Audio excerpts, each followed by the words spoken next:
شروع اللہ کا نام لے کر جو بڑا مہربان نہایت رحم والا ہے۔ عجیب درد ہے یہ۔ تو سہارنپور میں ایک بچی ہمارے ساتھیوں کے گھر جاتی تھی، ہندو، وہ مسلمان ہو گئی، ان کے ساتھ اٹھتے بیٹھتے مسلمان ہو گئی، اس کے سہارنپور کے گاؤں کے، تو اس کے جو گھر والے تھے وہ تھے بڑے بدماش اور بڑے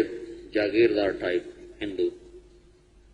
تو وہ راتوں کو اٹھ کے ان کے لیے دعا کرتی، پھر اللہ سے مانگتی، پھر اس کے اسلام کا پتہ چل گیا، خوشبو چھپتی تو ہے نہیں، تو انہوں نے اس کو سمجھایا بجھایا، بچی کی عمر 15-16 سال، اس نے اپنا نام ہیرا رکھا، ہیرا، غار ہیرا سنے نا، وہ گھر میں جاتی ان سے وہ سنتی، تو وہ اللہ کے نبی نے ہجرت کی، غار ہیرا میں ٹھہرے، تو اس نے اپنا نام ہیرا رکھا۔ تو اس کے باپ اور چاچے نے اس کو بہت سمجھایا، جب وہ نہیں مانی تو دونوں نے اس کے قتل کا منصوبہ بنایا کہ ہماری عزت خاک میں ملتی اگر یہ ہمارے گھر میں مسلمان ہوتے۔ تو انہوں نے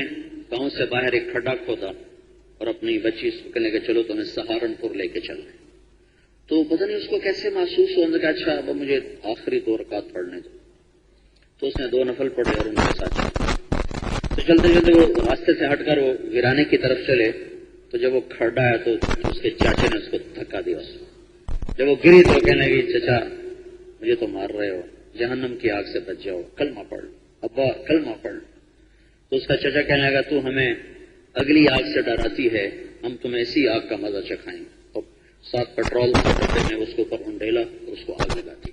جب آگ نے اس کے بدن کو پکڑا اور شعلے پھڑکے تو وہ کہنے لگی ابا جہنم کی آگ سے بچ جا، کلمہ پڑھ لے، چچا جہنم کی آگ سے بچ جا، کلمہ پڑھ لے۔ اور پھر آسمان کی طرف نگاہ کہ یا اللہ تو دیکھ رہا ہے میں تیرے لیے جل رہی ہوں، تجھے غار ہرا سے بھی پیار ہے، اپنی اس ہرا سے بھی پیار کرتا۔ اگر اس نے جلتے جلتے کہا چچا جہنم سے بچ جانا، یہ اس امت کا اصل مزاج ہے، یہ اس کے اندر کی اصل چیز ہے۔ 15 سال کی بچی ہے اور اس کے اندر دعوت ایسی لگی ہے، 50 سال سے تبلیغ میں پھر رہے ہیں، کسی کو حکم توڑتے دیکھ کر رونا نہیں آتا، غصہ آتا، اپنوں سے کوئی اوپر نیچے ہو جائے تو ان کو دھکا دینا آتا ہے، ان کو قریب کرنا نہیں آتا۔ چچا کلمہ پڑھ لینا، جہنم سے بچ جانا، یا اللہ تجھے غار ہرا سے بھی پیار ہے، اپنی اس ہرا سے بھی پیار ہے۔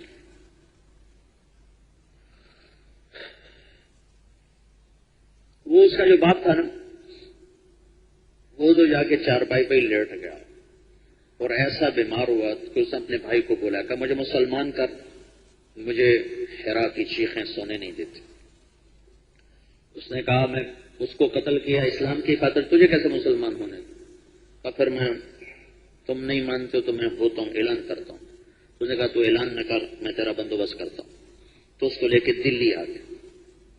وہاں اپنے جاننے والوں کے پاس اس کو ٹھہرایا، ایک عالم کو بلا کے اس کو کلمہ پڑھوایا۔ قضاء و قدر کے فیصلے، 2 دن بعد وہ لڑکی کا والد مر گیا، سر اس کی موت میں 2 دن بعد، نہ بیمار نہ کچھ، 2 دن بعد مر گیا۔ تو کہنے کہ میں نے وہاں مسلمانوں کو بلا کر ان کے حوالے کیا کہ یہ مسلمان ہے میرا بھائی، اس کو دفن کرو۔ جب میں واپس آیا تو میں رات کو لیٹتا تو مجھے اعتراف کی آواز، چچا دوزخ کی آگ سے بچ۔ آخر میں بے قرار ہو گیا اور اس کی چیخوں نے مجھے پھر میں نے مسلمانوں سے پوچھنا شروع کیا اسلام کیا چیز ہے، تو پھر کسی نے مجھے کوئی کتاب دی، میں نے ایک کتاب پڑھی، پھر دوسری پڑھی، پھر تیسری پڑھی، پھر میں مسلمان ہو گیا۔ اسی نے یہ واقعہ سنایا، تو میں دعا کرتا تھا یا اللہ کوئی ایسا موقع ہو کہ میں اس بچی کے خون کا کوئی بدلہ چکا دوں۔ تو ایک جگہ مسلمان بچوں کا اسکول تھا، تو اس کو جلانے کا ہندوؤں نے پروگرام بنایا تھا، تو میں اس مجلس میں شریک تھا، انہیں نہیں پتا تھا کہ میں مسلمان ہو چکا ہوں، تو میں نے رات کو جا کر اس کی پچھلی دیوار میں سوراخ کر دیا بڑا سارا، اور جب وہ حملہ آور ہوئے تو میں وہاں پہلے پہنچ چکا تھا، میں نے سارے بچوں کو اس سوراخ سے نکال کے باہر نکال دیا، تو میں نے کہا یا اللہ آج ہیرا کے خون کا بدلہ معاف کر، خون چکا دیا میں نے آج اس کا، آج میرے دامن سے وہ داغ دھو دے۔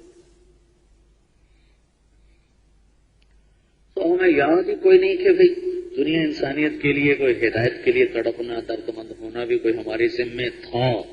یاد